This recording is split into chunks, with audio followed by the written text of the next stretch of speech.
క్రీస్తునందున్న ప్రియులకు ప్రేమతో వందనాలు తెలియజేయుచున్నాను. ఈరోజు దేవుడు మనకు చేస్తున్న వాగ్దానం ఏమిటనగా కీర్తనల గ్రంథము 34వ కీర్తన 10వ చరణం.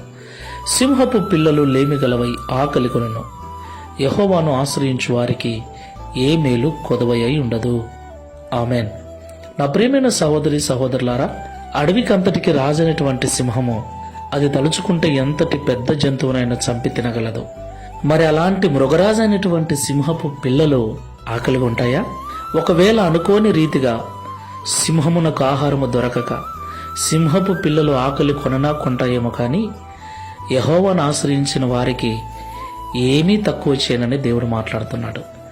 ఈ మాటలు వింటున్న ప్రియ సహోదరి సహోదరుడా, యేసుక్రీస్తు ప్రభుల వారిని మనం నమ్ముకున్నాం కదా, యేసుక్రీస్తు ప్రభుల వారి మార్గంలో నడుస్తున్నాం కదా.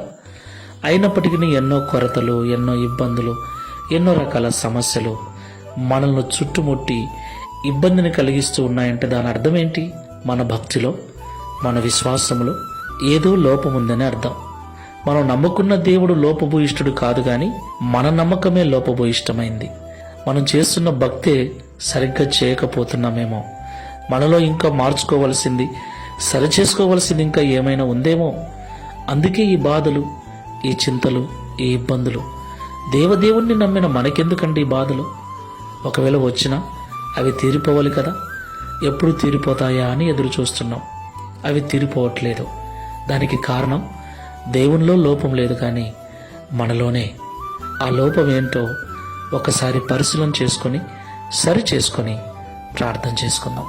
సర్వోన్నతుడా, సర్వశక్తిమంతుడా, పరిశుద్ధుడా, మీకు స్తోత్రాలు. సింహపు పిల్లలు లేమిగలవై ఆకలి కొనును, కానీ యెహోవాను ఆశ్రయించిన వారికి ఏ మేలు కొదవై ఉండదని ఈ ఉదయకాల సమయం మాతో మాట్లాడినందుకు స్తోత్రాలు. ప్రియ తండ్రి, నువ్వు సర్వశక్తి గల దేవుడవు నాయన. నిజంగా నిన్ను ఆశ్రయించిన బిడ్డలకు ఏ కొదవ ఉండకూడదు. కానీ నిన్ను నమ్మిన బిడ్డలమైన మేము కొరతలతో, ఇబ్బందులతో, బలహీనతలతో బ్రతుకుతూ ఉన్నాం. సమస్యలతో జీవిస్తూ ఉన్నాం. అవి ఎప్పుడు తీరిపోతాయా అని నేను ఎదురు చూస్తూ ఉన్నాం. వీటికి అంతటికీ కారణం మీరు కాదు కానీ మేమే. మా భక్తిలో లోపం, మా విశ్వాసములో లోపం, మా నమ్మకంలో లోపం, మా ప్రార్థన జీవితంలోనే లోపం ఏదో ఉంది. నా తండ్రి, ప్రార్థనలో ఏకీభిస్తున్న మేమందరం కూడా సరి చేసుకొని నిజమైన భక్తి, నిజమైన విశ్వాసము కలిగి సంపూర్ణముగా నీ మీద నమ్మకం కలిగి నీ ద్వారా ప్రతి మేలును పొందుకున్నట్లు సహాయం చేయమని, తద్వారా ఈ దిన వాగ్దానమును మా అందరి జీవితంలో నెరవేర్చి మీ నామమును మహిమపరచుకునమని యేసు నామంలో ప్రార్థిస్తున్నాము తండ్రి. Amen. Praise the Lord. God bless you.